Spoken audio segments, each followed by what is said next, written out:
नमस्कार दोस्तों, सबसे पहले तो मैं आपका सिलेक्शन इंडिया एकेडमी के ऑफिशियल यूट्यूब चैनल पर बहुत बहुत स्वागत करता हूं, अभिनंदन करता हूं। मैं आपके समक्ष गोविंद हाजिर होता हूं एक बहुत ही शानदार मुद्दे के साथ, जो हमेशा या तो यूँ कह लो जब से देश आज़ाद हुआ है तब से लेकर के आज तक हमेशा चर्चा का विषय बना रहता है।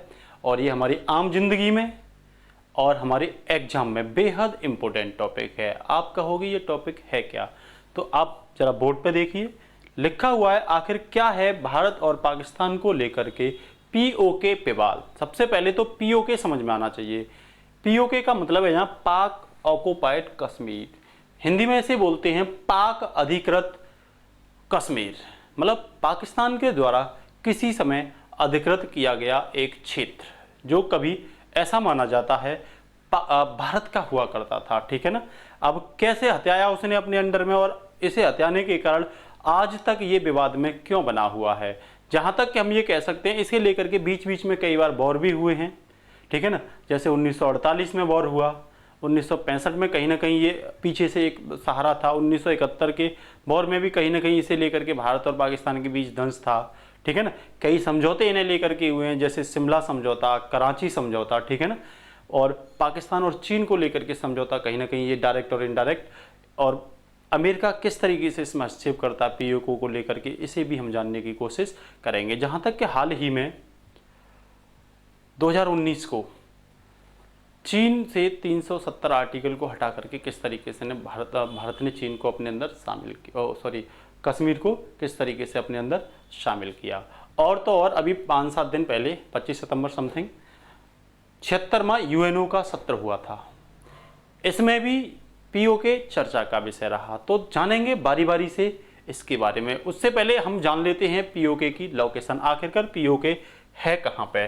तो सबसे पहले जब हम इसकी लोकेशन से चलते हैं तो चीज़ें स्पष्ट बहुत आसानी से हो जाती हैं। तो देखो, ये आप देख रहे होंगे, ये इंडिया है। ठीक है ना, ये इंडिया है जहाँ तक मैं आपको दिखा पा रहा हूँ। वर्ष 1947 में 14 अगस्त वाले दिन 11:59 पर पाकिस्तान इससे अलग हुआ था, और उसके पीछे का कारण था सांप्रदायिक, कहीं ना कहीं इनडायरेक्ट तरीके से इसमें धर्म भी इंक्लूड था कि मुस्लिम धर्म के नाम पर पाकिस्तान एक मुस्लिम राष्ट्र के रूप में या इस्लाम राष्ट्र के रूप में भारत से अलग हुआ।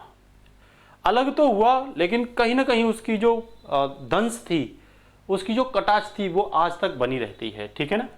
तो हम जानेंगे कि इस पीओके कहाँ है और किस तरीके से। तो सबसे पहले तो मैं आपको ये स्पष्ट करा देता हूँ कि जब मैं पीओके की बात करता हूँ तो देखो, ये इंडिया के परिप्रेक्ष्य में हम पहले देख लेते हैं। भारत के 2 जून 2014 से पहले, 2 जून 2014 के समय तक, जब एक संशोधन हुआ था जिसमें तेलंगाना को भारत का 29वां पूर्ण राज्य बनाया गया था। उस समय 29 राज्य थे पूर्ण भारत में, और 7 केंद्र शासित प्रदेश थे, यूनियन टेरिटरी थे, और इनको मिलाकर के 36 भारत के राज्य थे। लेकिन जब 5 अगस्त, ये सभी तारीख आप याद रखना, 2019 को भारत में एक बिल पास किया गया, जम्मू कश्मीर पुनर्गठन अधिनियम 2019। इसके तहत जम्मू कश्मीर से जो आर्टिकल 370 था उसे हटा दिया गया, आर्टिकल 35A के प्रावधान को भी बदला गया, और जम्मू एंड कश्मीर से 2 यूनियन टेरिटरी राज्य बना दिए, एक तो जम्मू एंड कश्मीर और दूसरा बना दिया लद्दाख। तो आज जो है राज्यों की संख्या 28 है। ठीक है ना, पूर्ण राज्यों की, और केंद्र शासित प्रदेशों की संख्या 8 है। आप कहोगे 9 हो जाएंगे, बिल्कुल नहीं होंगे, क्योंकि दादर नागर हवेली में दमनदीप को मिला दिया गया है। अब वो एक राज्य है और 2 ये बढ़ गए, तो एक कम हुआ, 2 बढ़ गए, इसका मतलब 1 बढ़ा दिया जाएगा। तो ये इनकी संख्या कितनी हुई? 8। तो राज्य आज भी 36 हैं, लेकिन पूर्ण राज्य 8 हैं और केंद्र शासित प्रदेश, पूर्ण राज्य 28 हैं और केंद्र शासित प्रदेश 8 हैं। ये जानकारी आपको स्पष्ट होनी चाहिए। अब ये कहाँ बनाए गए? तो देखो, ये आप देख रहे हो, ये पीओके है, ये जो पार्ट है ये पीओके पार्ट है, पीओके। ठीक है ना, इसे और स्पष्ट कर देंगे। और देखो, ये लद्दाख है, ये क्या है? ये लद्दाख है, और ये जम्मू एंड कश्मीर बनाया गया है। ये लद्दाख है, ये जम्मू एंड कश्मीर हाल में बनाया गया है ना। और इसी के पास ये अक्साई चिन्ह है, इसके बारे में भी हम आपको क्या देंगे, जानकारी देंगे, ठीक है ना। और ये भारत के सभी राज्य हैं। सबसे पहले तो मैं ये बता देता हूँ, जब मैं जम्मू कश्मीर की बात करता हूँ तो जम्मू कश्मीर में ईरानियों ने भी शासन किया है, आक्रमण किया है, अफगानी भी आए हैं, भारत में सिखों ने भी इस पर शासन किया है, अंग्रेजों ने भी किया है, और अंतिम जो शासन किया है जम्मू एंड कश्मीर पर वो डोगरा शासक है, ठीक है ना। किसने, डोगरा शासक। पहले गुलाब सिंह थे और लास्ट में कौन रहे हैं, महाराजा हरि सिंह रहे, जिन्हें लेकर के पीओके भी चर्चा में हमेशा बना रहता है, ठीक है ना।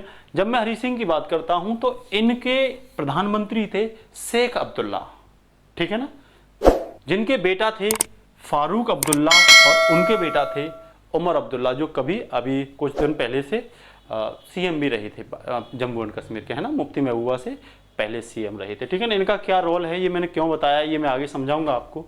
दूसरी बात, जम्मू एंड कश्मीर में श्रीनगर कैसे बना, किसने श्रीनगर की स्थापना की। तो देखो यहाँ मगध जो क्षेत्र आप देख रहे हो, ये एक क्षेत्र है, यहाँ बहुत बड़ा चंद्रगुप्त मौर्य साम्राज्य में एक साम्राज्य होता था जिसे मौर्य साम्राज्य कहते थे, और यहाँ उसका संस्थापक था बिंदुसार।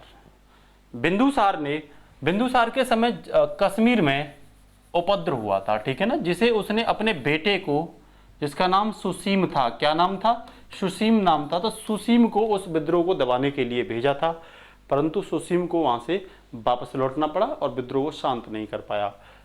दूसरा उसका बेटा यहाँ आवंती में, जिसका नाम अशोक था, ठीक है ना। फिर बिंदुसार ने अशोक को कहाँ भेजा, श्रीनगर में भेजा। माना जाता है अशोक ने अगले दिन ही खबर भेज दी कि श्रीनगर में कश्मीर में क्या हो गई, शांति हो गई। और पूछा गया कैसे हो गई, तो बताया गया कि उसने बड़े पैमाने पर जो लोग उपद्रव मचा रहे थे उनको मौत के घाट उतार दिया। अशोक को हम कलिंग जो घटना है उसके नाम पर भी जानते हैं, बड़ा खूंखार मानते हैं अशोक को, ठीक है ना। तो इसे ये मानते हैं कि इसने अपने 99 भाइयों का क्या किया था, खून किया था, ठीक है ना। तो इसी अशोक ने यहाँ विद्रोह शांत करके एक नगर की स्थापना की थी जिसका नाम था श्रीनगर। क्या नाम था, श्रीनगर नाम था, याद रखना है इसको, ठीक है ना। तो ये घटना भी आप याद रखोगे, ठीक है ना। इसी के साथ अब हम चलते हैं फिक्स पीओके की लोकेशन पर, ठीक है ना। तो जब मैं फिक्स पीओके की लोकेशन पर पहुंचता हूं तो मेरे लिए ये मैप देखना बेहद इंपॉर्टेंट हो जाता है, जिससे हम स्पष्ट से क्लियर कर सकते हैं आखिरकार पीओके है कहां पे है। तो जब हम इस मैप में जाते हैं तो देखो ये जम्मू कश्मीर ये है, ये जो मैं आपको लोकेशन दिखा रहा हूं, ये लोकेशन 1947 से पहले के जम्मू एंड कश्मीर की है। किसकी है, 1947। ये है जब भारत देश आजाद हुआ था तो जम्मू एंड कश्मीर ये था, ठीक है ना। बाद में क्या हुआ कि जैसे ही भारत से अंग्रेज गए तो उन्होंने 3 प्रस्ताव रखे, कुछ इवेंट बताऊंगा मैं आपको, 3 प्रस्ताव रखे थे, ठीक है ना। उन प्रस्तावों में यह कहा था कि भारत की जो रियासतें हैं या जो प्रांत हैं, चाहे तो वो स्वतंत्र रह सकते हैं, जैसे चाहे वैसे खुद को स्वतंत्र कर सकते हैं, चाहे तो वो पाकिस्तान की ओर जा सकते हैं, और चाहे तो वो भारत में भी क्या कर सकते हैं, एंट्री कर सकते हैं। बहुत सारी रियासतें भारत में शामिल हो गई, लगभग 550 से भी ज़्यादा रियासतें भारत में शामिल हो गई। उस समय रियासतों की संख्या लगभग 550 से भी ऊपर थी, ठीक है ना। कोई 552 बोलता है, कोई 565 बोलता है, हम मान लेते हैं लगभग 550 से अधिक रियासतें थीं। अधिकांश रियासतें भारत में विलय हो गई थीं। कई रियासतें ऐसी थीं जो राजी से विलय नहीं हो रही थीं, उनको पुलिस कार्रवाई या अन्य कई विधियों द्वारा शामिल करने की कोशिश। जैसे हैदराबाद है, हैदराबाद का जो राजा था बुरहान मुल्क, वो पाकिस्तान में जाने की शामिल होने के लिए वो था। और हैदराबाद जो पड़ता है भारत का एक सामरिक महत्व का क्षेत्र पड़ता है, ठीक है ना, वो पाकिस्तान की ओर है ही नहीं है। तो वहाँ जवाहरलाल नेहरू ने ऑपरेशन पोलो चलवा के उसको क्या कर लिया, मिला लिया। इसी तरीके से जूनागढ़ को भी मिलाया, तो बहुत सारी रियासतों को ऐसे भी मिलाया। तो एक रियासत उनमें से जम्मू एंड कश्मीर भी थी।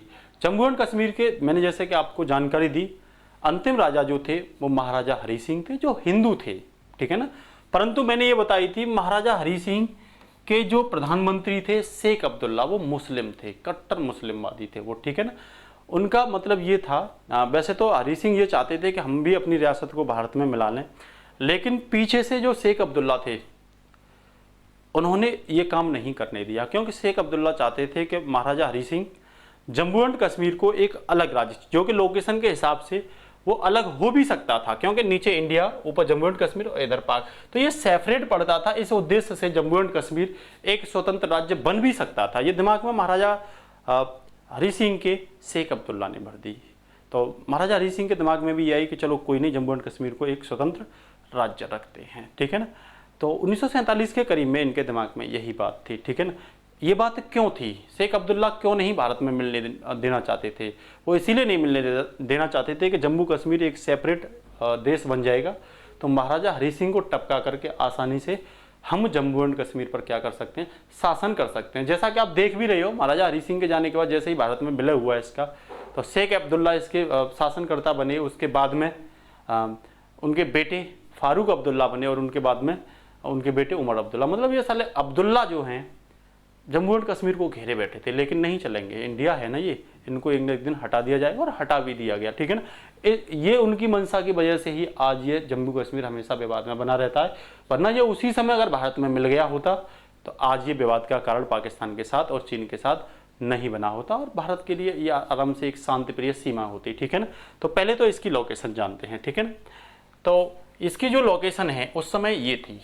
हुआ क्या कि जैसे ही 1947 में देश आज़ाद हुआ और उसके बाद में महाराजा हरि सिंह ने इसे अलग करने की बात कही, तो महाराजा हरि सिंह ने कश्मीर और जम्मू वाले क्षेत्र में एक टैक्स आरोपित किया था, क्योंकि जब ये अलग हो जाएगा तो इसे अपने लिए क्या चाहिए, फंड खर्चे के लिए पैसे चाहिए। तो इन्होंने यहाँ पर टैक्स आरोपित किया, और टैक्स आरोपित करने के बाद जनता इनसे नाखुश हुई और इनके खिलाफ विद्रोह करने लगी।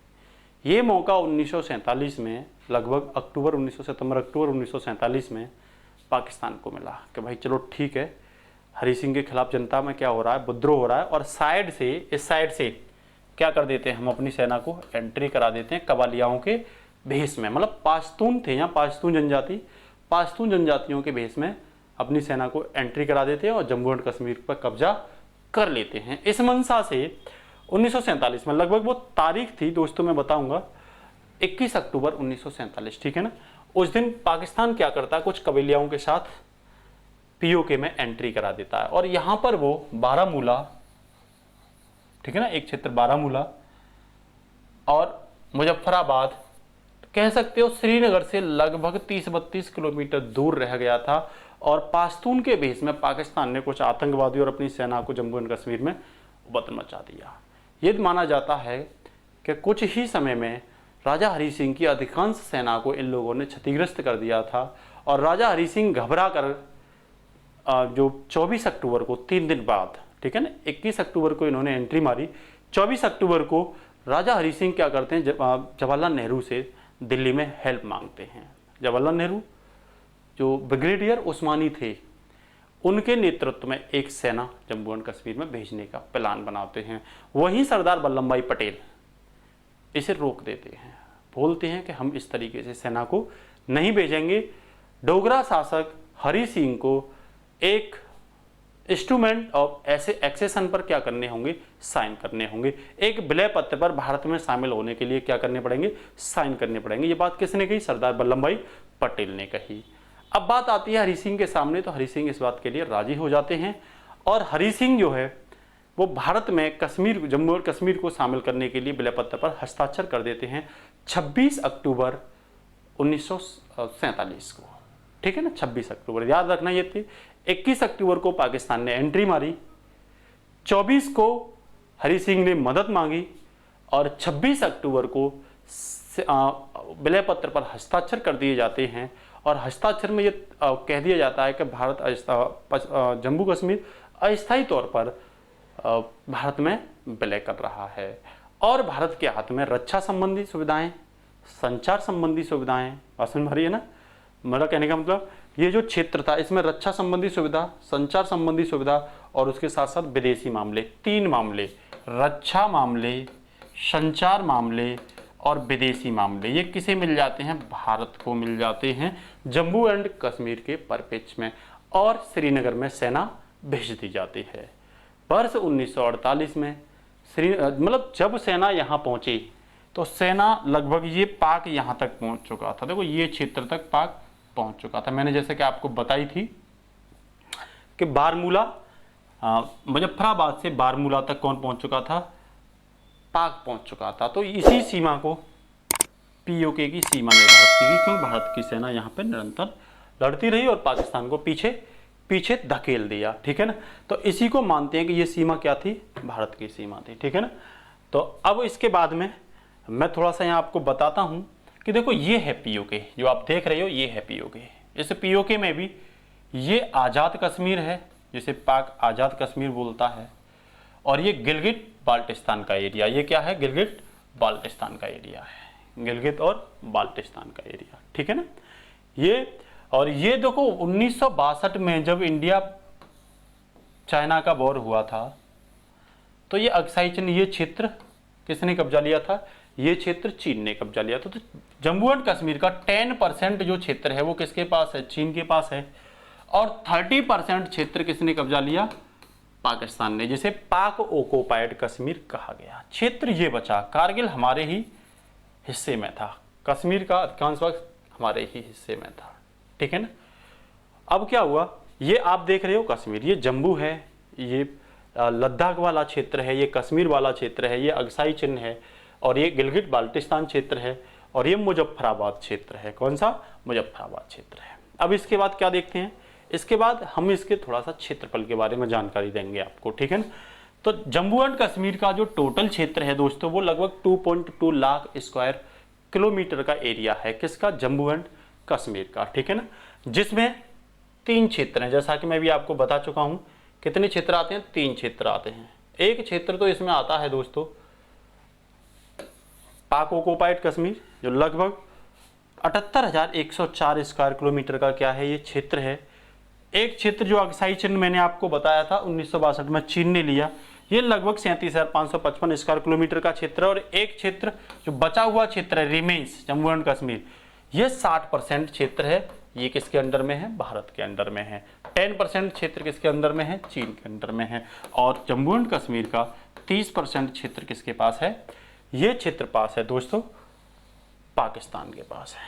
अब हम बात करते हैं, जब हम पीओके को पढ़ते हैं तो कुछ महत्वपूर्ण तिथियों के बारे में जानकारी अर्जित करते हैं, जिनमें से सबसे पहले 1947, जब मैंने बताया था कि ब्रिटिश 3 बातों को रखे गए थे जब भारत को आज़ाद करके गए थे, कि भाई रियासतें चाहे तो स्वतंत्र रह सकती हैं, चाहे तो वो पाकिस्तान में शामिल हो सकती हैं, चाहे तो वो खुद भी भारत में शामिल हो सकती हैं, इसके लिए वो स्वतंत्र हैं। फिर मैंने दूसरी तिथि आपको बताई थी 21 अक्टूबर 1947, पाक ने जम्मू एंड कश्मीर के क्षेत्र से एंट्री मारी, ठीक है ना, पाश्तून के भेष में, और फिर पाक ऑक्युपाइड कश्मीर के क्षेत्र को कब्जा लिया। 24 अक्टूबर को मैंने ये बताई थी, राजा हरि सिंह मदद के लिए जवाहरलाल नेहरू के पास जाते हैं, और उनको 26 अक्टूबर को क्या मिल जाती है, विलय पत्र पर साइन करने के बाद मदद मिल जाती है, ठीक है ना। अब क्या होता है, इस मैटर को लेकर के जवाहरलाल नेहरू 1 जनवरी 1948 में यूएनओ में जाते हैं। कहाँ जाते हैं, यूएनओ में। यूएनओ में इस पर लगभग अप्रैल 1948 को एक प्रस्ताव पारित होता है, बोल सकती हो यूएनओ प्रस्ताव 47, किससे रिलेटेड है, जम्मू एंड कश्मीर से रिलेटेड है। इस प्रस्ताव में क्या बात होती है, इस प्रस्ताव में बात होती है कि भाई जो पाकिस्तान पीओके पर अपनी सेना को बैठा है वो अपनी सेना को हटाए, और भारत जम्मू एंड कश्मीर में लिमिटेड सेना रखे। क्या रखे, लिमिटेड सेना रखे, और भारत और पाक मिल करके प्लेबिसाइट कराएं, जनमत संग्रह कराएं, ठीक है ना। जनमत संग्रह होता है किसी क्षेत्र को उसके विशेष मुद्दों पर मतदान के माध्यम से उनसे राय पूछी जाती है, ठीक है ना। तो यहाँ जनमत संग्रह कराने की बात की गई कि भाई खुद जम्मू एंड कश्मीर के लोगों से ही ये पूछा जाए कि क्या वो पाकिस्तान की ओर जाना चाहते हैं, जो पीओके वाले क्षेत्र की बात कर रहे हैं हम लोग, क्या वो भारत की ओर जाना चाहते हैं। ये पूरे जम्मू एंड कश्मीर में प्लेबिसाइट कराने की बात की गई थी। हालांकि जब से और अब तक पाकिस्तान का हर एक प्रधानमंत्री जनमत संग्रह कराने की बात करता है, लेकिन आज तक जम्मू एंड कश्मीर के मैटर पर कोई जनमत संग्रह हुआ ही नहीं है, ठीक है ना। दूसरी बात आती है जो हमने आपको बताई थी कि 26 अक्टूबर 1947 को क्या कर लिया था, मर्ज कर लिया था। तो देखो उसका ये आप देख ही रहे होंगे, ये खबर गई थी कश्मीर एसिड ऑफ इंडिया, मतलब इंडिया का कश्मीर में क्या हो गया, मतलब कश्मीर का इंडिया में क्या हो गया, विलय हो गया, ठीक है ना। उसके बाद की जो हम तारीख देखते हैं, अप्रैल 1948 में प्रस्ताव पारित हो गया, और उसमें ये बात तय हो गई कि भाई पाकिस्तान अपनी सेना को हटाए वहाँ से, भारत लिमिटेड सेना रखे और वहाँ पर जनमत संग्रह कराया जाए, ठीक है ना। उसके बाद में 29 जुलाई 1949 एक तारीख होती है, 29 जुलाई 1949 को कराची अधिवेशन होता है, ठीक है ना। कराची पाकिस्तान में पड़ता है, कराची अधिवेशन होता है। या कराची अधिवेशन में कौन कौन शामिल होता है, तो इसमें पहले तो इसमें इंटरफेयर जो किया था वो यूएनओ ने इंटरफेयर किया था, ठीक है ना। तब दोनों देशों पर दबाव डाल करके एक समझौता करवाया जिसे हम कराची समझौता कहते हैं। इसी में सीज फायर लाइन खींची गई थी। सीज फायर लाइन आपसे पूछ लिया जाएगा, इसमें क्या खींची गई थी? सीज फायर लाइन किसके बीच?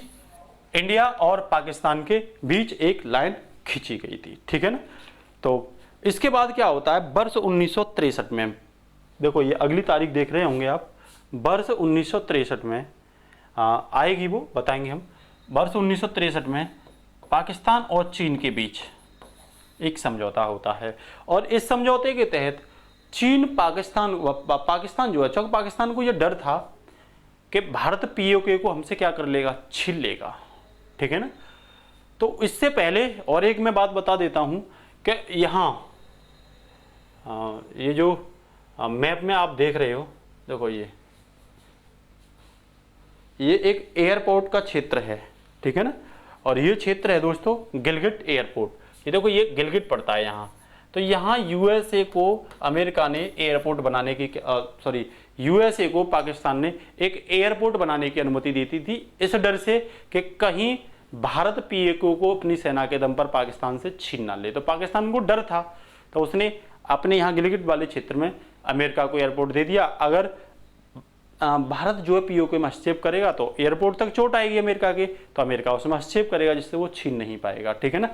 आगे जाके मैं जो 1963 की बात कर रहा हूँ, तो 1963 में एक समझौता और चाइना के साथ करते हैं ये लोग, और उसमें 5000 स्क्वायर फीट का एरिया चाइना को दे दिया जाता है, जहाँ ट्रांस काराकोरम ट्रैक भी बना दिया जाता है। देखो ये क्षेत्र था, ये आप देख रहे होंगे, ये अलग से दिख रहा है क्षेत्र, ये क्षेत्र दिख रहा है। ये यहाँ साक्सगांग झील भी है, क्या है, साक्सगांग वैली घाटी। तो वो साक्सगांग वैली का क्षेत्र किसको दे दिया था? वो क्षेत्र दे दिया था दोस्तों चाइना को, जिसे आगे चल के COK फर्स्ट के नाम से भी जाना जाता है, चाइना ऑक्युपाइड कश्मीर प्रथम के नाम से भी जाना जाता है, ठीक है ना। क्योंकि चाइना ऑक्युपाइड सेकंड ये था, ये चाइना ने खुद भारत से 1962 के युद्ध में छीना था, ठीक है ना। तो ये 1963 की बात हो गई। फिर हमने 1949 में ये बताई थी कि 1949 में क्या हुआ, कराची अधिवेशन हुआ, और इस कराची अधिवेशन में दोनों देशों के बीच एक सीज फायर लाइन क्या हो गई, निश्चित कर ली गई, ठीक है ना, कि इससे अंदर कोई भी देश एक दूसरे की सीमा में क्या नहीं करेगा, प्रवेश नहीं करेगा, ठीक है ना। फिर इसके बाद में अगली जो तारीख आती है 1962 की तारीख आती है, ठीक है ना। तो ये 1962 की जो डेट है, यहाँ आपको पता ही है, इंडिया और चाइना के बीच वॉर हुआ था, ठीक है ना। इंडिया की एक पॉलिसी, एक नारा था, इंडिया चीनी भाई भाई। जवाहरलाल नेहरू बड़ा विश्वास करते थे, अपनी हर एक बात चाइना को शेयर कर देते थे। उसी चाइना ने पंचशील सिद्धांत के खिलाफ जाकर के भारत से अक्साई चिन्ह, जहां हमारा कैलाश मानसरोवर था, जहां हमारी धार्मिक आस्था भी थी, उसे क्या कर लिया, छीन लिया था, ठीक है ना।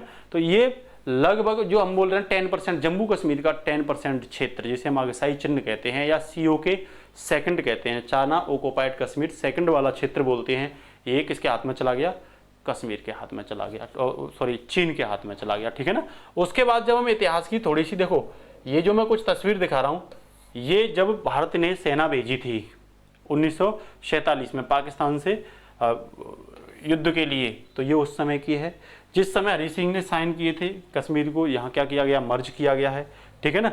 ये आप देखेंगे आगे जो मैं पढ़ाऊंगा 1972 का, ये शिमला समझौता जो इंदिरा गांधी के बीच होगा, और वहीं पर आगे जाकर के जुल्फिकार भुट्टो, कौन, शिमला समझौता में जुल्फिकार भुट्टो जाएंगे अपनी बेटी के साथ, बेनजीर भुट्टो के साथ, ठीक है ना। तो ये समझौता हुआ, ऐसे बताएंगे, ठीक है ना। और ये कराची वाला होगा, ठीक है ना। तो देखो अब इसके साथ जो अगली डेट है वो ये है, बेहद इंपॉर्टेंट डेट है, बेहद इंपॉर्टेंट डेट है। इसके साथ ही मैं एक चीज़ और बता दे रहा हूँ आपको कि जो वर्तमान में ये जो बाल्टिस्तान क्षेत्र है, इसमें गिलगित बाल्टिस्तान क्षेत्र में 10 जिले हैं। कितने जिले हैं, 10 जिले हैं। वहीं आज़ाद कश्मीर इसे जो आज़ाद कश्मीर जो बोलता है पाकिस्तान, इसमें भी कितने 10 जिले हैं। और इसी आज़ाद कश्मीर में कौन सा जिला है, एक मुजफ्फराबाद जिला है, ठीक है ना, जो एक प्रकार से बोल सकते हो जैसे हमारे यहाँ IIT बॉम्बे और IIT रुड़की, इनसे क्या निकलते हैं, IIT इंजीनियर निकलते हैं, वैसे ही मुजफ्फराबाद से, ध्यान रखना, बड़े बड़े आतंकी संगठन निकलते हैं, ठीक है ना, जैसे तस्कर, वो क्या बोलते हैं उसे, अरे पाकिस्तान के कई संगठन हैं, ठीक है ना, तस्कर ए तैयबा, ठीक है ना, ये संगठन, और कई यहाँ से बोल सकते हो पाकिस्तान में जो भी आतंकी संगठन है, हक्कानी नेटवर्क वगैरह, मतलब जो भी संगठन है वो सब कहाँ से निकलते हैं, वो सब यहीं से निकलते हैं, ठीक है ना, चाहे वो कोई भी संगठन आज तक पाकिस्तान में आतंकी संगठन क्यों ना बना हो, ठीक है ना।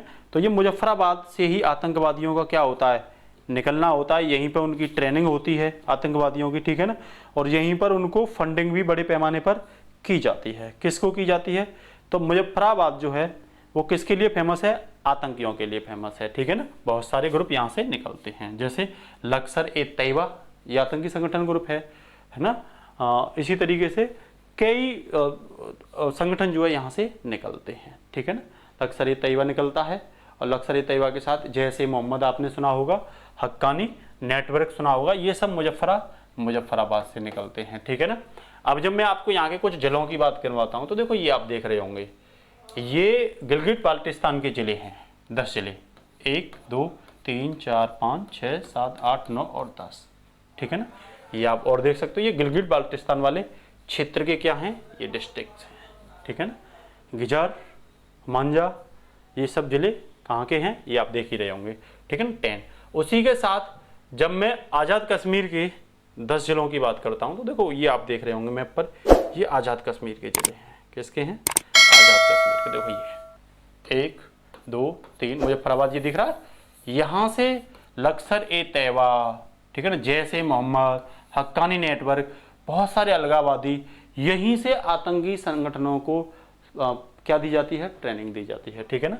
तो और यहाँ से देखो ये सब क्या है, ये सब पुंछ जिला, ठीक है ना, मीरपुर, ये सब 10 किसके हैं, ये हैं आज़ाद कश्मीर के, ठीक है ना, और ये किसके हैं, ये हैं गिलगित बाल्टिस्तान के 10 जिले, ठीक है ना।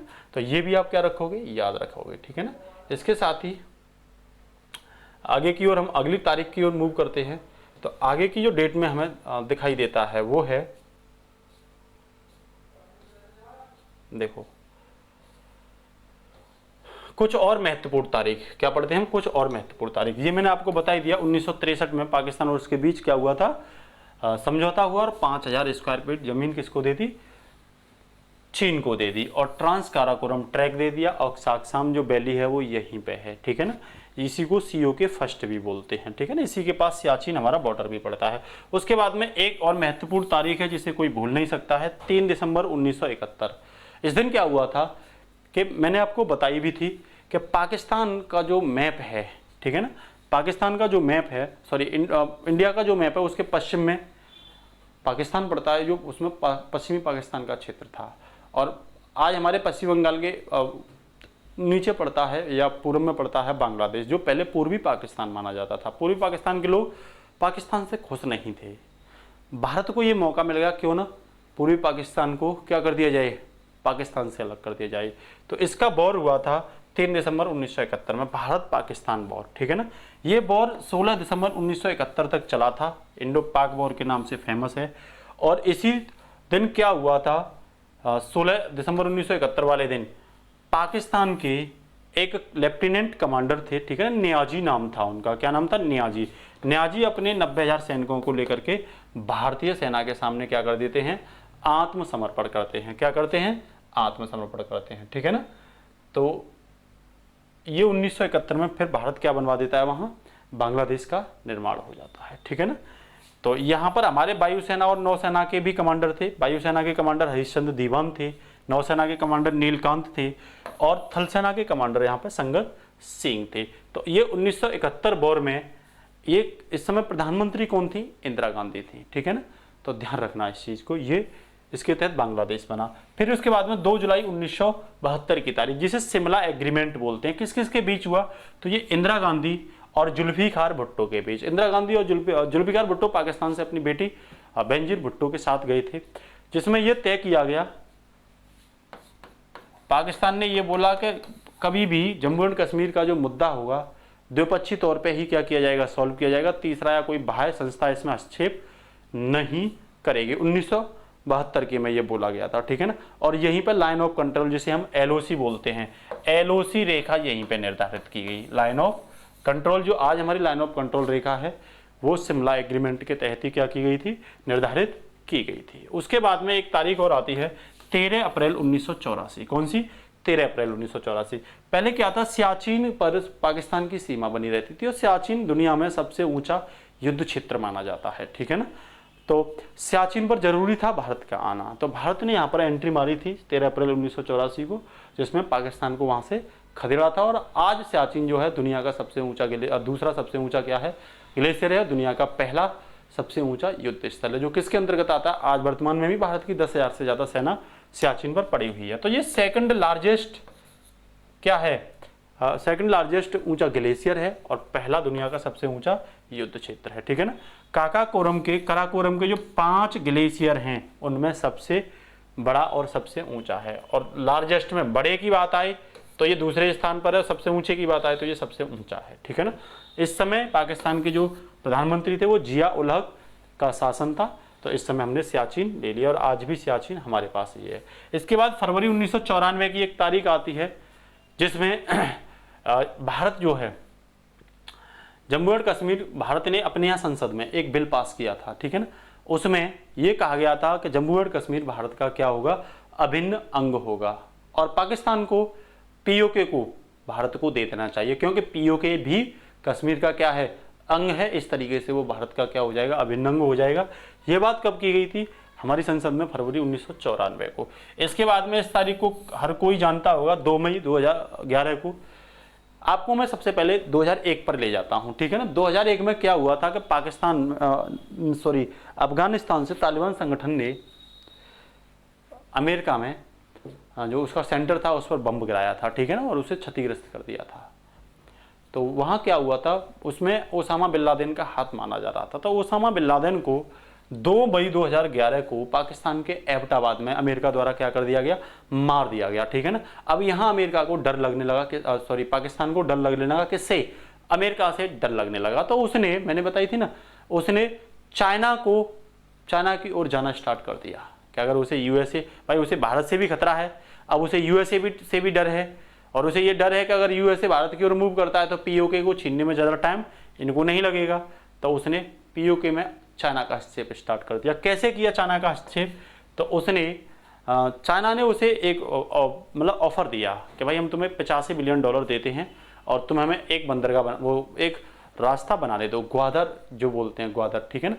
चाइना की एक योजना है CPEC। कौन सी योजना है, CPEC, जिसे हम बताएंगे चाइना पाकिस्तान इकोनॉमिक कॉरिडोर, ठीक है ना। ये ओबोर का हिस्सा है, चाइना की एक महत्वाकांक्षी सबसे बड़ी परियोजना है OBOR, one belt one road initiative परियोजना। तो उसका ये एक पार्ट है जो चीन के सिनजियांग प्रांत से और पाकिस्तान के बलूचिस्तान में जो ग्वादर बंदरगाह है वहां तक जाता है। पाकिस्तान यहाँ से क्या करना चाहता है कि जैसे ये आप देख रहे होंगे, ये मैप देख रहे होंगे आप, तो देखो यहाँ चाइना है, ये आप देख रहे होंगे चाइना है, तो पाकिस्तान जो है ये यहाँ पे है POK।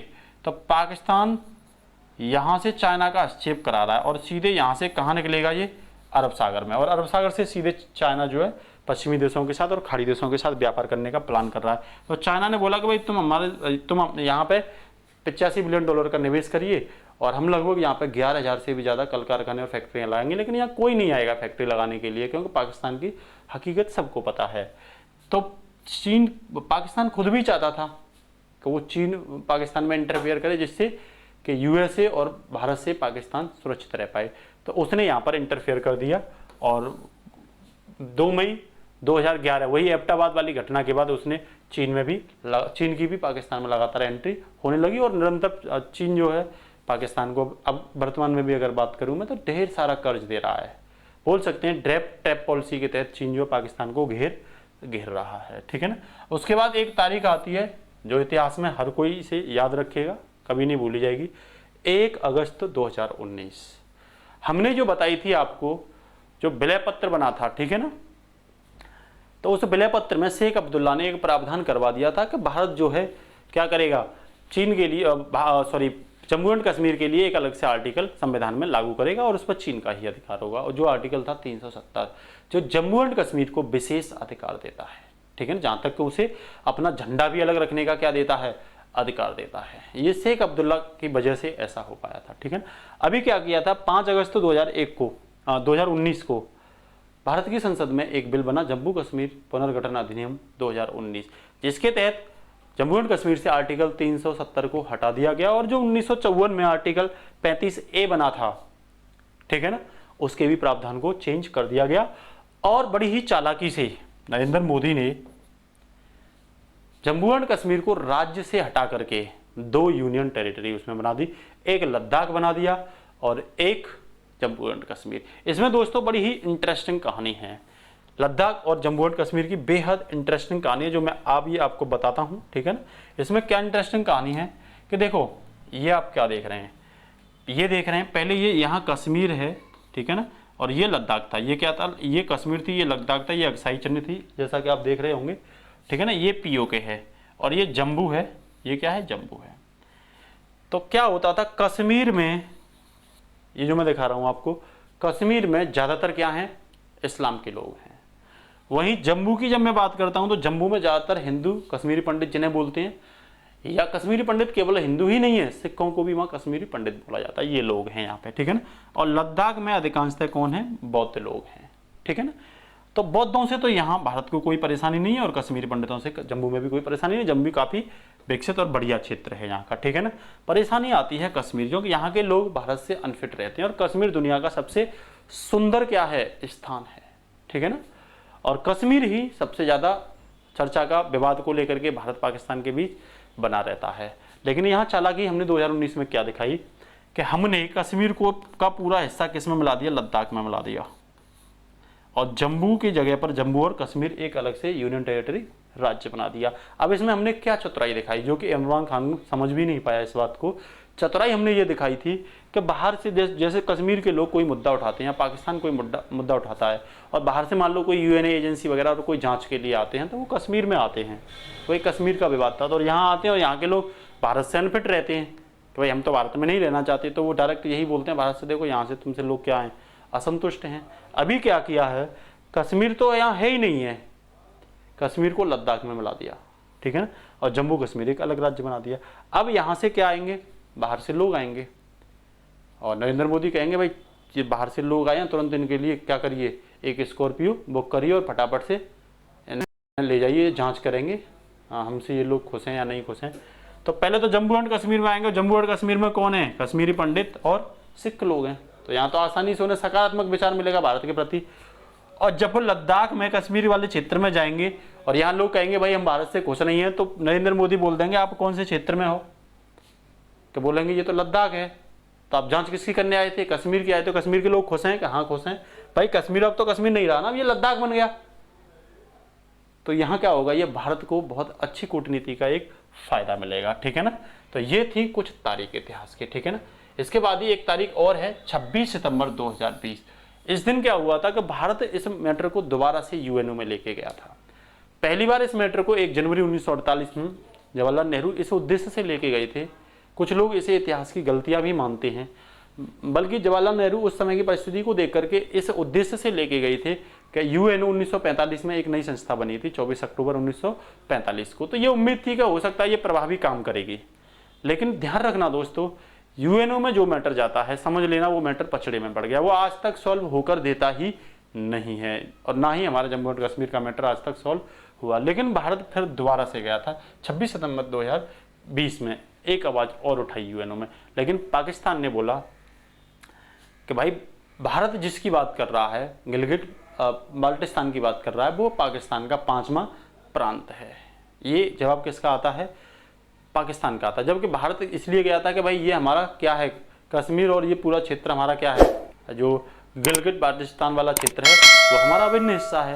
पाकिस्तान बोलता है कि नहीं नहीं भाई ये तो हमारा 5वां प्रांत है, तो ये दिक्कत आ गई।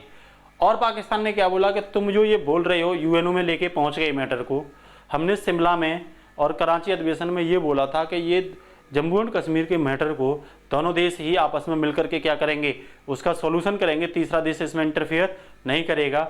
और तो फिर पाकिस्तान ने बोला भाई ये तो तुम कराची और शिमला एग्रीमेंट का क्या कर रहे हो, उल्लंघन कर रहे हो। अब बात आती है दोस्तों इसका भू राजनीतिक महत्व क्या है, ठीक है ना। ये जो मैटर है पाक ऑक्युपाइड कश्मीर और जम्मू कश्मीर का क्या महत्व है, तो देखो सबसे पहले तो जब मैं खनिज की दृष्टि से देखता हूँ इस क्षेत्र को, तो यहाँ सोना भी पाया जाता है, कोयला भी पाया जाता है, चाक भी पाया जाता है, ग्रेफाइट और बॉक्साइट पाई जाती है। इसका मतलब साफ है कि ये क्षेत्र मिनरल्स की दृष्टि से परिपक्व है, ठीक है ना, भरपूर है, मैच्योर है। उसके बाद सीपैक, भाई मैंने ये बोला मेरा जो है भू राजनीतिक महत्व क्या है, तो एक तो आर्थिक महत्व इसीलिए हो गया कि भाई यहाँ पे खनिज काफ़ी हैं, तो ये इसका भू राजनीतिक महत्व हो गया। दूसरा अगर हम बात करें इसका सीपैक, तो सीपैक जो है चाइना की एक महत्वाकांक्षी परियोजना है जिसमें चाइना ने लगभग $60 बिलियन का, ठीक है ना, 85 का ऑफर दिया था, लेकिन वर्तमान में $60 बिलियन चाइना इस पर खर्च पाकिस्तान को निवेश के लिए दे चुका है, ठीक है ना। तो सीपैक की दृष्टि से भी भारत के लिए भू राजनीतिक महत्व बनता है, क्योंकि यहाँ से सीपैक निकल तो ढेर सारी कंपनियां वगैरह और आवागमन यहाँ से बनेगा, तो जरूरी है भारत क्या करे, चीन के साथ फ्री डायलॉग करके बात को बनाने की कोशिश करे, ठीक है ना। लेकिन ये कहीं ना कहीं महत्व इसीलिए है कि भारत की संप्रभुता को क्या जाती है, इससे ठेस पहुंचती है, क्योंकि ये पीओके के क्षेत्र से होकर के जाता है, ठीक है ना। दूसरा यहाँ पे कई विद्युत परियोजनाएं, जैसे मुजफ्फराबाद में मीरपुर विद्युत संयंत्र, तो वहाँ इस तरह की परियोजना भी हैं, इसीलिए भी ये क्या है, बेहद महत्वपूर्ण है, क्योंकि ये है, ये मुजफ्फराबाद है, यहाँ पर झेलम की एक सहायक नदी है नीलम, ठीक है ना, और ये भारत में भी आती है, भारत में इसे किशनगंगा कहा जाता है। तो इस दृष्टि से भी ये क्या पड़ता है, बेहद इंपॉर्टेंट पड़ता है, ठीक है ना। फिर तालिबान, अभी तालिबान की सत्ता आ गई अफगानिस्तान में, तो अफगानिस्तान में तालिबान की भूमि है इस समय, तो उस दृष्टि से भी भारत के लिए बेहद इंपॉर्टेंट है कि तालिबान को भी यहाँ से क्या करने का प्रयास किया जाएगा, संतुलित करने का प्रयास किया जाएगा। अब अफगानिस्तान को लेकर के, अफगानिस्तान सेंट्रल एशिया में भारत के लिए, सेंट्रल एशिया में आयात और निर्यात करने के लिए एक बहुत अच्छा रास्ता है। तो भारत को जरूरी, अगर पीओके भारत के क्षेत्र में आता है तो अफगानिस्तान से उसकी कनेक्टिविटी निरंतर बन जाएगी, जो आज नहीं है, ठीक है ना। किसकी वजह से, क्योंकि पीओके किसके उसमें चला गया, पाकिस्तान के उसमें है। तो भारत का जो सेंट्रल एशिया का ट्रेड है वो भी इससे क्या हो रहा है, प्रभावित हो रहा है, तो इसीलिए भी इसका महत्व बहुत ज्यादा है। दूसरा ISNC मतलब इंटरनेशनल साउथ नॉर्थ कॉरिडोर, ये इंटरनेशनल साउथ नॉर्थ जो कॉरिडोर है वो रशिया और यूरोप के देशों के लिए भारत की कनेक्टिविटी करता है, तो इसीलिए ये उस परिदृश्य से भी बेहद पीओके क्या पड़ जाता है, महत्वपूर्ण पड़ जाता है। इसके बाद अब बात आती है दोस्तों, आखिर भारत को पीओके को हासिल, आखिर भारत पीओके को हासिल क्यों नहीं कर पा रहा, क्यों नहीं आज तक कर पाया। तो पहला इसमें मुद्दा है, जैसा कि आप देख रहे होंगे, देखो ये चाइना की बॉम्ब है, ये पाकिस्तान की बॉम्ब है और ये भारत की है। तो पीओके में चीन का भी इंटरफेयर हो गया इस समय, ग्वादर जो वो बनाया जा रहा है, ठीक है। दूसरा यहाँ पर पाकिस्तान का तो ऑलरेडी है ही है, अवैध तरीके से वो कब्जा हुआ है। तीसरा भारत भी महत्वपूर्ण भूमिका निभाता है, और तीनों ही देश परमाणु संपन्न हैं। तो भारत को लगता है कहीं ना कहीं ये विवाद को ज़्यादा गरमाया जाता है, तो ये परमाणु हथियारों का भी यूज किया जा सकता है। दूसरी बात, ओवोर के तहत मैंने सीपैक परियोजना आपको बताई, यदि भारत इंटरफेयर करता है जिस उद्देश्य से सीपैक के लिए जमीन जो है पाकिस्तान ने चीन को दे रखी है, तो इसका मतलब क्या है, अगर भारत पीओके को छीनता है तो चीन की सीपैक परियोजना प्रभावित होगी, तो इसमें चीन भी सामने भारत के खिलाफ आएगा उसके सामने, ठीक है ना। तीसरा ये पहाड़ी क्षेत्र है, पहाड़ी क्षेत्र है तो यहाँ आसानी से युद्ध करना इतना आसान नहीं है, ठीक है ना। और इस क्षेत्र में वर्तमान में पाकिस्तान की क्या है, अधिकारता है, इसीलिए भारत यहाँ पर कमजोर पड़ जाता है। सबसे बड़ी बात यह है कि हमारी प्राचीन काल से जो चली आ रही है, जिससे हमारी पहचान भी है, नो फर्स्ट अटैक पॉलिसी, कि हम भाई पहले से कोई अटैक नहीं करते, ठीक है ना। इस वजह से भी पीओके आज हम हासिल नहीं कर पा रहे, हालांकि ये हमारे लिए सकारात्मक भी है। भाई पाकिस्तान को आज कहीं देश में जाने दो, अंदर नहीं घुसेगा, उसे शक की निगाह से देखेंगे। जैसे एक बार सलमान खान अमेरिका में गई थी तो उन्हें ऐसा लगा अमेरिका वासियों को इमरान खान तो नहीं है ये, तो उनकी आधा घंटा चेकिंग की थी। जब उन्होंने ये बताया कि भाई मैं इंडियन हूँ, तब उनको अंदर जाने दिया, अरे जाइए जाइए। पाकिस्तान को हर जगह किसकी निगाह से देखा जाता है? शक की निगाह से देखा जाता है, लेकिन इंडियन वाजी की पहचान जो है आज वो इसी की वजह से है, ठीक है ना। भारत एक शांतिप्रिय देश है। दूसरी बात, पीओके में बहुत सारे आतंकी संगठन है, जैसा कि मैं आपको बता ही चुका हूँ, जिहादी हैं वहाँ पे, ठीक है ना, अलगावादी संगठन है, आतंकवादी संगठन है वहाँ। मैंने बताई थी मुजफ्फराबाद क्षेत्र में वो लश्कर ए तैयबा क्षेत्र है, लश्कर ए तैयबा संगठन है, ठीक है ना, हक्कानी नेटवर्क है, ठीक है ना, इस तरह के कई आतंकी संगठन है, ठीक है ना। दूसरी बात, कश्मीरी क्षेत्र के जो लोग हैं वो भारत के खिलाफ हैं इस समय, कश्मीर वाले जो मैं बता रहा था आपको, एंटी इंडियन है, तो उनका समर्थन भारत को नहीं मिल पा रहा। इन सब के कारण भारत यहाँ पे अभी हासिल नहीं कर पा रहा। जो मैं आपको बता रहा था ओवर परियोजना, ये है चीन की ओवर परियोजना। कुछ समुद्री रास्ते से चीन अपने कनेक्टिविटी को विस्तारित कर रहा है, कुछ स्थल रास्ते से चीन जो है कनेक्टिविटी विस्तारित कर रहा है, और वो यूरोप में, अफ्रीका में, यहाँ सब में कनेक्टिविटी। और उसने यहाँ भी जियांग प्रांत से, जिनजियांग प्रांत से और यहाँ अरब सागर तक सीपैक परियोजना, ये है सीपैक चीन की, चाइना पाक आर्थिक कॉरिडोर, ये कॉरिडोर बना रहा है। जैसा कि आप देख भी पा रहे होंगे, ये चीन है, चीन के शिनजियांग प्रांत से, और ये सीधे पाकिस्तान के बलूचिस्तान का मुद्दा जो है इसी वजह से भी गरमाया था, और ये मैंने आपको पढ़ाया भी था, ठीक है ना। तो ये दूसरी बात आप देख रहे होंगे, ये देखो, ये क्षेत्र है, ये परियोजना बना रहा है, इस तरीके से वो हाईवे वगैरह यहाँ से बना रहा है। तो भारत इंटरफियर करेगा तो निश्चित रूप से चाइना सीपैक को बचाए रखने के लिए भारत के खिलाफ आएगा और पाकिस्तान के समर्थन में आएगा, ठीक है ना। अब बात आती है जो बेहद इंपॉर्टेंट है हमारे एग्जाम के लिए, आखिर भारत को, ये इंटरव्यू में भी पूछा जाता है, आखिर भारत को पीओके के लिए कौन से कदम उठाने चाहिए। तो पहला तो ये बोल रहा है कि पीओके में इस समय रिफ्यूजियों का सहयोग भारत को देना चाहिए, क्योंकि वहाँ पर आए दिन जैसे कि पीओके जो है, तो पीओके में क्या है इस समय शासन कि पीओके में देखो एक राष्ट्रपति भी है, क्या है, एक राष्ट्रपति बनता है, एक पीएम बनता है, और एक वहाँ पे परिषद है। ये शासन तो है, प्रशासन तो है, लेकिन इसमें चलती किसकी है? पाक सरकार की चलती है। ये सब इनके अधीन काम करते हैं, तो जरूरी है इनको भारत को सहयोग देना चाहिए। और ये जो रिफ्यूजी हैं, मैंने बोली ना, पीओके में, प्रशासन में भी इनको शामिल करना चाहिए और आवाज उठाना चाहिए। और पाक जो रिफ्यूजी पर, पीओके के जो रिफ्यूजी हैं उन पर जो अत्याचार करता है, उस अत्याचार के अंतर्राष्ट्रीय मंच पर भारत को क्या उठानी चाहिए?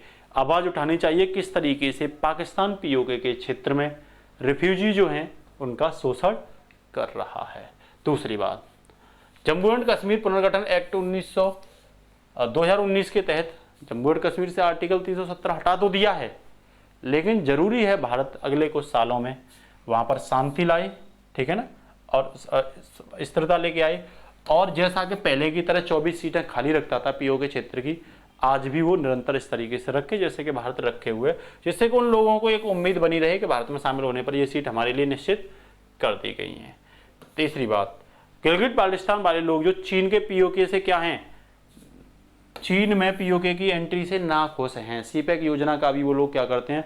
विरोध करते हैं। तो उन लोगों के लिए भारत को हमेशा अपने यहाँ एंट्री करा देनी चाहिए, निमंत्रण देना चाहिए। जब वो उनसे खुश हैं, तो नाखुश हैं, तो हो सकता है भारत से क्या हो जाएंगे? खुश हो जाएंगे। तीसरी बात मैं पहले ही बता चुका हूँ, अगली बात कि भारत को सीपैक पर चीन के साथ ओपन डायलॉग करना चाहिए, जिससे कि क्लियर हो, उसमें कोई भी असमंजस ना रहे, ठीक है ना, आगे के लिए रास्ता भी कुछ निकल के आए, ठीक है ना। और क्या है, और यह है कि अगर भारत पाकिस्तान में प्रो इंडियन सरकार बनाता, अफगानिस्तान में अभी अफगानिस्तान में प्रो इंडियन सरकार चल रही है, तो भारत को वहां पर अपने पक्ष में सरकार बनाने के लिए अपनी मिलिट्री को भेजना चाहिए अफगानिस्तान की सपोर्ट के लिए। तो निश्चित है आगे चलकर पीओके पर भी अफगानिस्तान से भारत को सपोर्ट निश्चित मिलेगा। दूसरी बात, अफगानिस्तान मुद्दे पर जो चाइना है, वो यूएसए जो है, यूएसए को भारत खुलकर समर्थन करे, जिससे कि यूएसए को भी ये आभास होगा कि अफगानिस्तान का कोई स्थानीय सपोर्ट हमें क्या मिल रहा है, अफगानिस्तान की सीमा पर भारत का स्थानीय सपोर्ट हमें मिल रहा है, जिससे आगे बड़े बड़े मंचों पर निश्चित रूप से पीओके के लिए यूएसए एक मजबूत मंच क्या करेगा? तैयार करेगा। सबसे इंपॉर्टेंट बात यह है कि भारत अभी जो है अपने रक्षा बजट पर केवल 35% खर्च करता है, जबकि चाइना अपने रक्षा बजट पर भारत से 5 गुना और 10 गुना ज़्यादा खर्च करता है। ठीक है ना। तो भारत को अपने रक्षा बजट पर भी काम करने की आवश्यकता है और समीक्षा करके इस बजट को सुधारने का प्रयास करिए। और क्या है, आर्टिकल 370 जब 70 हट गया है तो मैंने कही वहां पे शांति और स्थिरता लाने की जरूरत है और ज्यादा से ज्यादा वहां के लोगों का भारत क्या जीते, विश्वास जीते। ठीक है ना। और क्या करे, भारत अपने जो यूनियन टेरिटरी है, केंद्र शासित प्रदेश हैं और जो अन्य राज्य हैं, उनको जम्मू एंड कश्मीर और पीओके के मुद्दे पर अपने साथ लेके आए। क्या करे, अपने साथ लेके आए। अब बात आती है आखिरकार ये मुद्दा हमने पढ़ाया क्यों, क्या जरूरत थी इस मुद्दे को पढ़ाने की। तो देखो, ये अभी 76वां सेशन हुआ है, यूएनओ का 76वां सेशन हुआ है, जिसमें हमारे प्रधानमंत्री नरेंद्र मोदी ने भी क्या किया है, एंट्री किया है। ठीक है ना। इसमें क्या हुआ है कि अभी जो पाकिस्तान के जो प्रधानमंत्री हैं इमरान खान, ये गए तो नहीं है डायरेक्ट, लेकिन इन्होंने ऑनलाइन तरीके से एक स्पीच दिया है लगभग 5-7 मिनट का, जिसमें इन्होंने 2 मुद्दे उठाए हैं। एक मुद्दा तो ये उठाया है कि भाई भारत जम्मू एंड कश्मीर के पर क्या कराए, जैसा कि पहले से बोलते चले आ रहे हैं, प्लेबिसाइट कराए। अब तक हुआ नहीं है। हर पाकिस्तान का प्रधानमंत्री जम्मू कश्मीर के मुद्दे पर प्लेबिसाइट की बात करता है। ठीक है ना। दूसरा जो सबसे अहम मुद्दा जो उठाया, वो उठाया है कि पाकिस्तान जम्मू एंड कश्मीर हाल ही में सैयद अली शाह गिलानी को मारा गया था। तो इमरान खान या पाकिस्तान ये बोलता है कि सैयद गिलानी को अन्य सिपाहियों की तरह शहीद का दर्जा दिया जाए, जबकि ये ऐसा है नहीं है। तो ये भी भारत के लिए क्या है, गलत है। ये आवाज़ भी उठाई थी। फिर भारत क्या बोलता है इसके विपक्ष में, तो हमारे नरेंद्र मोदी ने बोला है कि पाकिस्तान अब क्या करे, जल्दी से पीएके को क्या करे, खाली करे। ठीक है ना। ये मुद्दा रहता है। इसके साथ ही इसी को लेकर के तो हमने डिस्कस किया था। अब एक बात और मैं बताता हूँ इसी को लेकर के कि वर्ष 1959 में, ठीक है ना, वर्ष 1959 की एक घटना है जिसे शायद हमने बीच में से छोड़ दिया है, उसे या तो आई नहीं होगी या हमसे छूट गई है ये। ठीक है ना। वो घटना है दोस्तों, देखो ये घटना छूट गई थी अभी। ठीक है ना, ये छूट गई। तो ये क्या है, तिब्बत पर कब्जा वाली घटना है। इसमें क्या है कि जो चीन है, चीन ने वर्ष 1959 में तिब्बत को अपने कब्जे में कर लिया था। यहाँ पे क्या होता था 1959 से पहले तिब्बत पर, ठीक है ना, ये मैं मैप दिखाता हूँ आपको, इस मैप में क्लियर करते हैं। ये तिब्बत पर है यहाँ,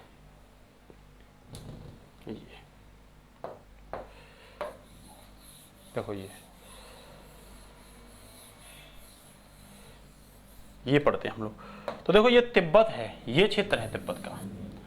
तो वर्ष 1959 में जब चीन के जो प्रेसिडेंट थे उस समय, वो प्रेसिडेंट थे चाइना के, उनका नाम था मैं बोल सकता हूँ 1959 से पहले यहाँ पर जो दलाई लामा थे, दलाई लामा का शासन चलता था, वो यहाँ के प्रधानमंत्री थे। कौन, दलाई लामा। और इस समय चीन के थे माओ सेतु। कौन, माओ सेतु, माओ सेतु, ये चीन के थे। और यहाँ इससे पहले पीएम कौन रहते थे, दलाई लामा, जो बौद्ध से रिलेटेड थे। तो चीन ने 1959 में किसे कब्जा लिया, तिब्बत को। अब एक कंसेप्ट दिया था चीन ने कि ये क्षेत्र हमारा क्या है, हाथ है, जिसमें हथेली कौन है, तिब्बत है। और 5 फिंगर का कंसेप्ट दिया था। 5 फिंगर में एक फिंगर बना दिया उसने लद्दाख को, एक फिंगर बना दिया उसने नेपाल को, एक फिंगर बना दिया उसने सिक्किम को, एक फिंगर बना दिया उसने भूटान को, और लास्ट फिंगर बना दिया अरुणाचल प्रदेश को। ठीक है ना। चीन क्या करता है, भारत आज तक अक्साई चिन्ह को क्यों नहीं ले पाया चीन से, कि जब भी भारत बात करता है चीन से तो चीन उससे पहले अरुणाचल प्रदेश की बात उठा देता है। मेरा कहने का मतलब है चीन इसमें बड़ी चालाकी करता है। चीन अक्साई चिन्ह से पहले भारत में जबरदस्ती अपना क्षेत्र बता देता है, जिससे अक्साई चिन्ह वाला मैटर ही मिट जाता है। जैसे कि हम एग्जाम्पल ले सकते हैं कि मान लो मुझ पर किसी का, या मैंने किसी से कर्ज लिया है 500 रुपये का, और वो मुझसे कर्ज लेने के लिए आ रहा है। मान लो मैंने अक्साई चिन्ह को कब्जा लिया, तो ये मेरे पर भारत का कर्ज है, और भारत अक्साई चिन्ह को लेने की बात कर रहा, कोई वो अपने 500 रुपये लेने की बात कर रहा, तो ऑलरेडी चीन क्या बोलता है कि भाई इस पर मेरे 5000 रुपये हैं, मतलब इस पर मेरा अरुणाचल प्रदेश है, जो कि है ही नहीं है रियल में, अब लास्ट में क्या कह देता है चीन जो है, अब मुझे नहीं चाहिए 5,000 रुपये, धर रख, मतलब तू धर रख भाई, मेरे पास मुझे नहीं चाहिए। तो इससे क्या होता है, सामने वाला अपने 500 रुपये भी मांगने में क्या हो जाता है, संकुचित हो जाता है। जबकि भारत को इसी वजह से अक्साई चिन्ह आज भारत के उसमें नहीं है। जबकि चीन जो है यहाँ पर एक अक्साई चिन्ह के इधर आके, ये अक्साई चिन्ह क्षेत्र है, देखो ये अक्साई चिन्ह क्षेत्र है, तो यहाँ आके एक झील है पांगोंग त्सो, ठीक है ना, ये झील है पांगोंग त्सो झील, ठीक है ना, पांगोंग त्सो झील है, ये अपनी बताता है यहाँ चीन। जबकि अक्साई चिन्ह तो ले लिया इस झील को, और अपनी बताता है कि ये भी भाई मेरी है। यहाँ पर 8 पहाड़ियाँ हैं, पहले यहाँ इन 8 पहाड़ियों पर भारत गश्त करता था, आज 4 पहाड़ियों के अलावा अगली 4 पर नहीं जाता, चीन ने अपना अधिकार कर रखा है, ठीक है ना। और जब भी बात इस मुद्दे की आती है तो चीन अपना अरुणाचल प्रदेश का क्या दिखा देता है, अरुणाचल प्रदेश दिखा देता है कि भाई ये मेरा है। जहाँ तक आपको बताया वो नेपाल कोई बात करता है तो नेपाल के क्षेत्र को, अभी एक चर्चा में रहा था सांगतेक बायोस्फीयर रिजर्व, नेपाल का एक बायोस्फीयर रिजर्व रहा था चर्चा में सांगतेक, तो वो किसी न किसी तरीके से देशों पर पहले से ही अपना और ज़्यादा कर्जा बता देता है कि देश अपने क्षेत्र को लेने से क्या कर दें, शांत हो जाएं। तो अगर भारत को इसे छीनना किसी अपने अक्साई चिन्ह को, तो भारत ये चाइना से आप कहते हैं कि भाई हमें तो अक्साई चिन्ह भी नहीं चाहिए, अरुणाचल प्रदेश भी नहीं चाहिए, हमें तो ये बता कि ये तूने जो तिब्बत का पठार लिए बैठा है, ये तिब्बत का पठार तो तेरा है नहीं है। जैसे वो बात करता है ना कि अरुणाचल प्रदेश मेरा है, जबकि उसका है नहीं है, अपने इस मुद्दे को छिपाने के लिए, वैसे ही भारत को अरुणाचल प्रदेश के मुद्दे को छिपाने के लिए और चीन और अक्साई चिन्ह को लेने के लिए तिब्बत में क्या करना पड़ेगा, इंटरफेयर करना पड़ेगा, ठीक है ना। तो दोस्तों आज के लिए इतना ही पढ़ाते हैं, फिर नेक्स्ट शानदार जम्मू एंड कश्मीर की ज्योग्राफिकल क्लास के बारे में बताएंगे। यहाँ कौन कौन से पास हैं, दर्रे हैं, कौन से पहाड़ हैं, ग्लेशियर हैं, ठीक है ना, कौन सी चोटियाँ हैं, ठीक है ना, और कौन सी श्रेणी हैं, जैसे कराकोरम श्रेणी, जास्का श्रेणी, पीर पंजाल, इनके बारे में इसके बाद की क्लास होगी। अगर आपको हमारी क्लास अच्छी लगती है तो इसको ज़्यादा से ज़्यादा शेयर करिए, और ये हमारा नया चैनल है, ठीक है ना, तो ज़्यादा से ज़्यादा इसे बढ़ाने की कोशिश करिए। मिलते हैं नेक्स्ट क्लास में, थैंक यू दोस्तों।